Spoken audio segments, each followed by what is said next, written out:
I'm going to come straight out and say that I think that the Revival Audio Atalante 5 speakers that you can of course see there behind me might well be my favourite speakers of 2023, and I can't put my finger on exactly why. All I can tell you is I really don't want to pack them up to send them back after this review. I feel like there's still more there to explore. I haven't quite hit their full performance yet in terms of sound quality. But what's also interesting to me is they are not my normal preferred speaker sonically, but there's some things about the way they sound that I have found really captivating. But there are some caveats that come along with that, of course, they always do, that we need to talk about. And Revival Audio might be a new name to some of you, and they are a relatively new company, but the people behind the company are what I call industry veterans, and I hope I don't offend anyone at Revival with that inference. And as an example, the Chief Technical Officer's design or acoustic background goes all the way back to the 1980s with Altec Lansing. And when you look at some of the products that person's developed, let's just say their CV is pretty exceptional. So it's no surprise to me really that there's a lot to like about the Atalante 5. And of course, that has to start with the appearance. And there are a number of modern vintage style speakers on the market these days. And I think the most similar speaker I have seen to the Atalante 5 would be the Wharfedale Dovedale, but they are not that similar in the flesh.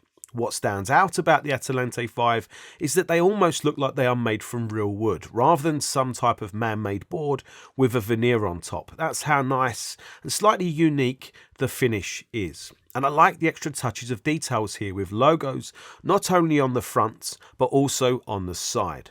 The design, Revival say, is a Japanese-French fusion, and I like it a lot. But there is no getting away from the fact that these are large speakers. And for those of you who might be familiar with the Mission 770, they feel like reasonable sized speakers until you put them side by side with the Atalante 5. As you can see, the Missions now look very compact by comparison.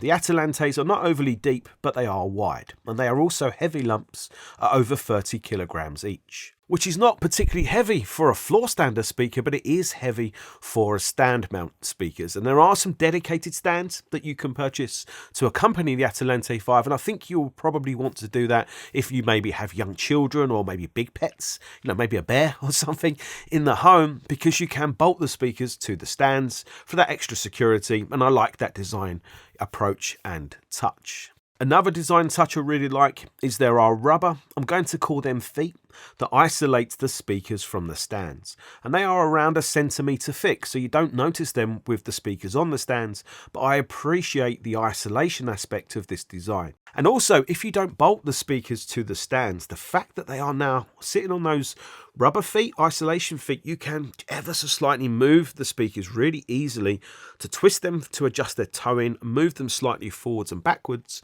to set up really good time alignment. And I'm particularly fussy when it comes to this, when it comes to setting up speakers. And normally when you have a big heavy speaker, it's very, very difficult to move it in tiny amounts. And sometimes I've found, big heavy stand mount speakers that sit straight on the metal stands, they kind of stick. So being able to, adjust the speakers ever so slightly is a very, very small thing in the bigger picture, but it's one that stands out to me. Excuse the pun. And if we turn the Atalante around, we can see that they are rear ported and have just a single set of speaker cable binding posts, and that they are also clearly designed and assembled in France, which is impressive given everything we are getting here for the retail price of £4,490 for the pair and £399 for the stands. So I would say this is really a £5,000 speaker setup, except you don't need to use them on the stands because the Atalante 5 come with a piece of wood that you can bolt to the bottom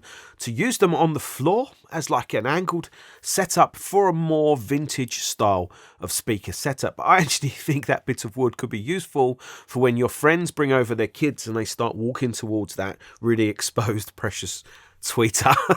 Obviously just kidding. But I think either way you look at it, £4,500 or £5,000 is a lot of money. So what do we get for that? Well, more than usual actually in some ways. Starting with a 12-inch bass driver that's made from a basalt sandwich construction of a foam base layer with a polymer layer on top of that, and then the top layer is woven basalt fibers that gives the driver an almost fiberglass or Kevlar look. But Revival say basalt is stronger than both. And they also explain that basalt is made from lava stone, which the earth has an abundance of, and it's also recyclable, which makes this a more eco-friendly material.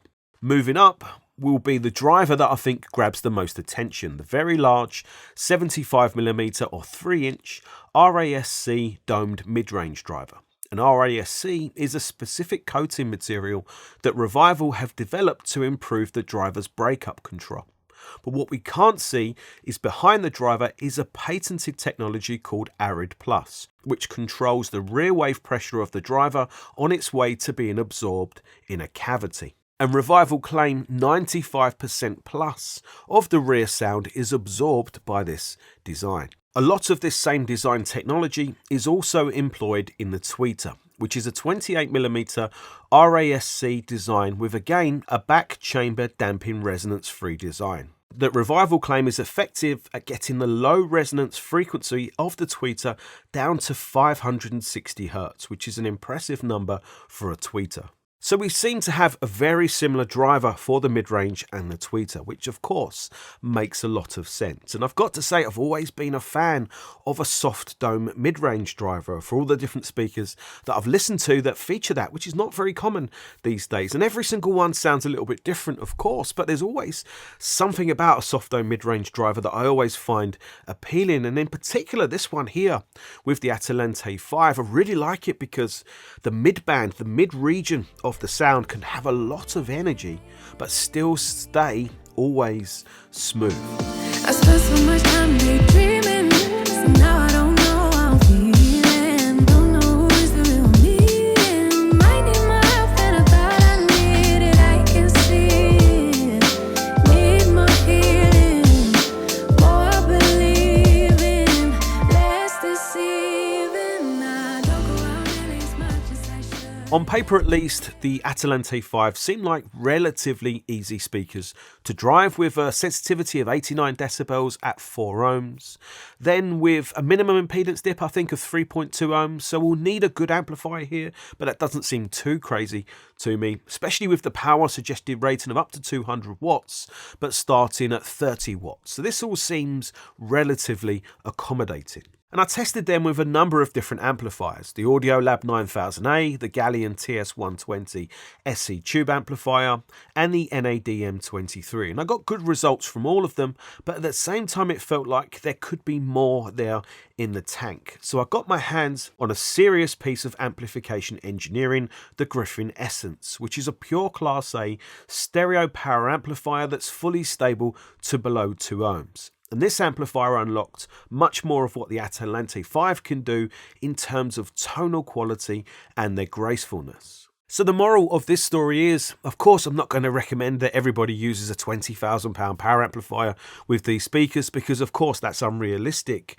But at the same time, I think I can say that the amplifier that you choose to use will be important here. You know, it will have a noticeable effect on what you hear from the Atalantes because they are really quite transparent speakers, which you might not think by looking at them, but they are. And they also have really quite a neutral overall sound, especially in the upper bass, lower mid-range region. These are definitely not your, vintage sounding, overly soft, warm, squishy, relaxed, overly relaxed type of speakers. Far from it. Do not be fooled by that lovely exterior. This to me is a modern high-end speaker just with that lovely vintage look. But at the same time, the Atalante are very easy speakers to listen to because they do everything well and don't have any obvious shortcomings or negatives that grab your attention for the wrong reasons. But initially, they didn't grab my attention and make me go wow either. It was over the longer listening of maybe a month or more where I have started to build some emotional attachment to them and their sound. But straight away I noticed how well they imaged.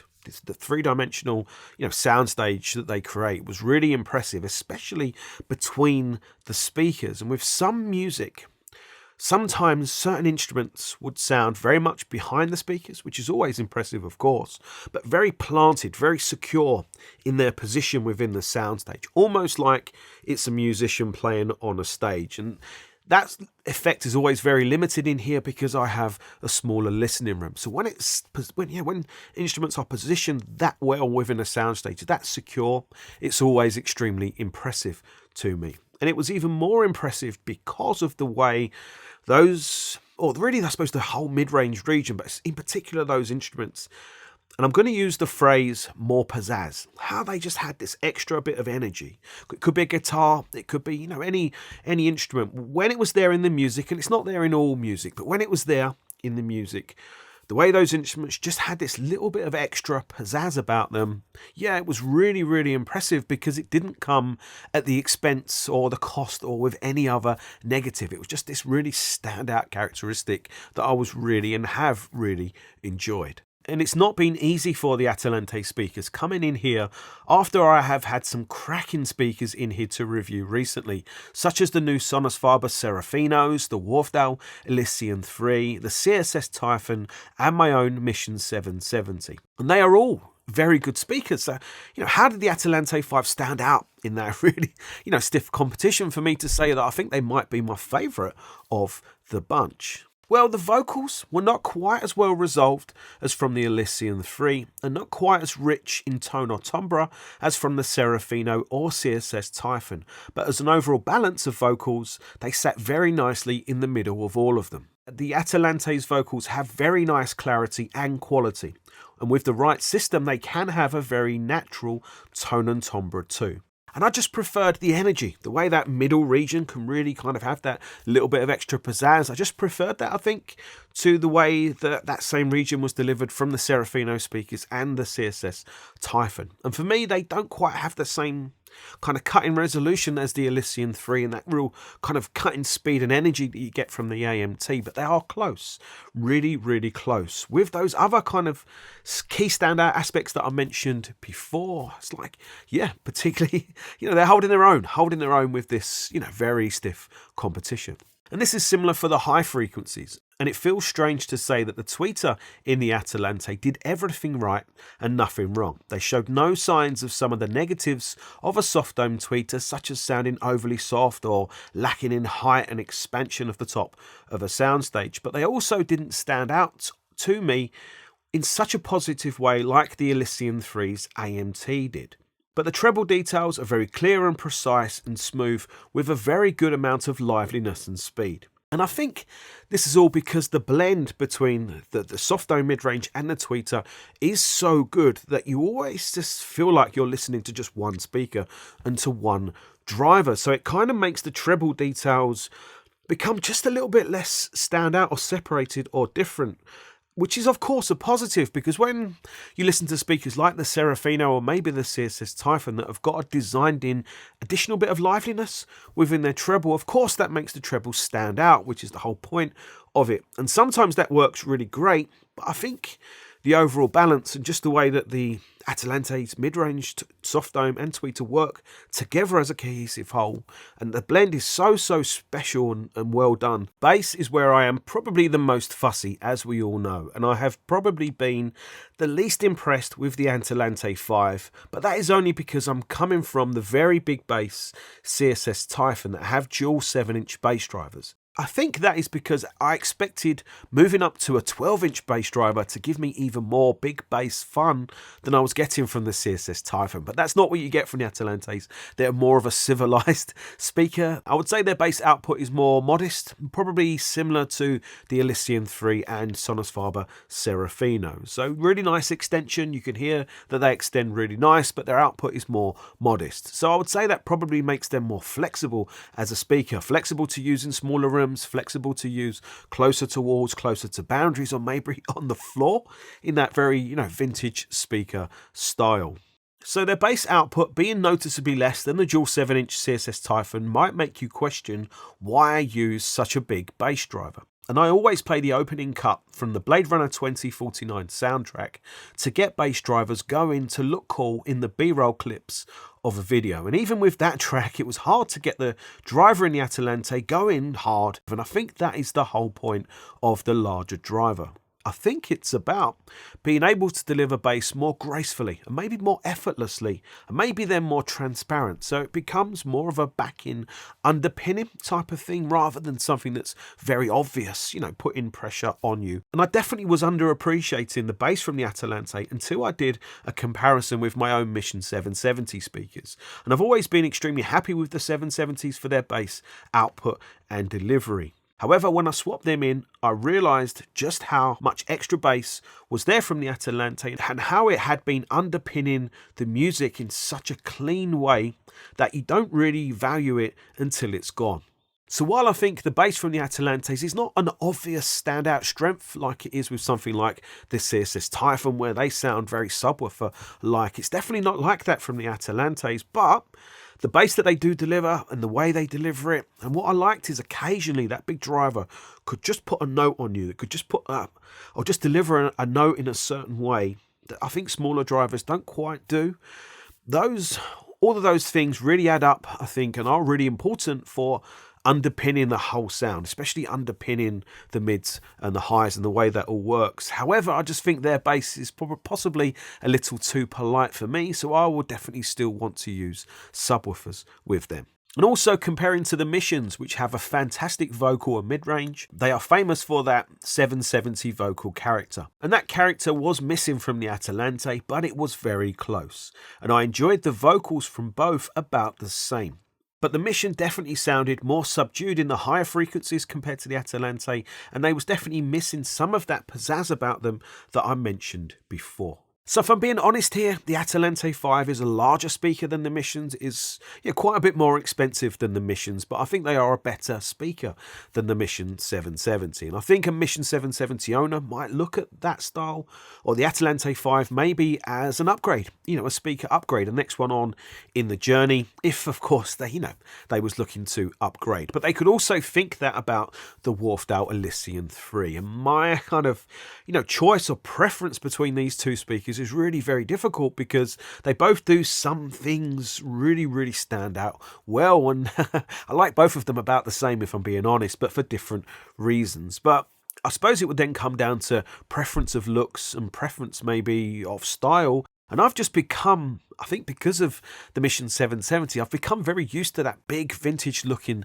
speaker. I just like how they looks in this room. I like how they look on camera as well. And there is something about how a larger speaker sounds with larger drivers. There is something about it which is, I think, difficult to qualify. Sometimes these things are difficult to, put into words. It's more about how you feel sometimes, the emotions that you have when you sit and listen to and enjoy music. And also it's sometimes, just what is a product like to live with? And I know some people will want to know how the Atalante compare to the Wharfedale Dovedale. And I can't really answer that. All I can say is the Wharfedale Dovedale might suit you better if you're looking for a more relaxed, a more easy to drive, a more easygoing speaker that can still give you a big fun sound. I think the Atalante 5 are a bit more analytical than the Dovedale speakers, and they are, I think, more of a modern sounding speaker. It's not like a vintage speaker redone here like with the Dovedale. This is more of a modern speaker